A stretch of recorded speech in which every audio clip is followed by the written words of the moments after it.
Hi, my name's Jeremy, I'm Maddie. and we taught level 2 this week at Uptown Swing. Level 2. Yeah, I panicked a little, yeah. Swing out month. Today we talked about inside turns and outside turns. They both come out of the swing out, but they're very different. Started with the inside turn. Yarp. It's like this.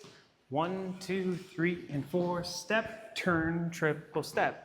Just remember there's that little ending that's a little funny. You just want to wait just an extra count to do the next one if you're going to do them in a row. Yep, it's really counterintuitive leads. Remember we talked about leading your follow straight forward, and that arm and that turn kind of comes after the fact. Yeah, look at your watch. Then we also did an outside turn. Looks like this. 1, 2, 3, and 4, step, step, triple step.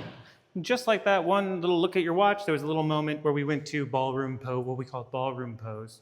And then I went around and I slapped all the leaders' hands off of me and said, get off of me, use the hand that's on my back, don't crank the followers' arms. And all got much better once we did that. And we'll investigate that more next week. Find out why.